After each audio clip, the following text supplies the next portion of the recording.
Celiac disease is a pathology that affects 1% of the world population. It can appear at any time of a person's life, and so it affects both children and adults. In fact, more than 70% of new celiac patients are older than 20 years old when they're diagnosed. The lifestyle changes they must go through at this age have a great impact on their daily routine.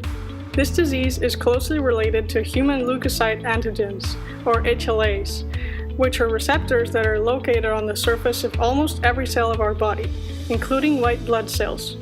These molecules have the function of distinguishing foreign cells from our own cells, and they also mediate immune response, which is capable of defending the organism from infectious foreign agents.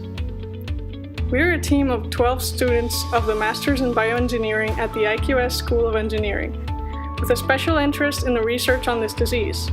And one of us is celiac since barely 4 months ago. The synthetic biology competition iGEM, organized every year in the United States, brings together hundreds of teams from the best universities all around the world, and it's a great opportunity for us to make our project possible.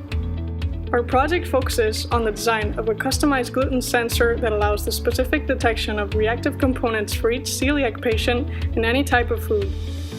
Nowadays, there are several sensors able to detect the presence of gluten in food. However, many barriers still need to be overcome. Due to high variability of HLAs, some patients react to gluten-free cereals, such as oats. Conversely, fermented foods may contain digested gluten, which would not cause an immune response. Current methods for the quantification of celiac disease causing gluten involve the use of complex techniques, which considerably increase the price of the analysis. Also, current sensors are not specific for each patient's HLA type.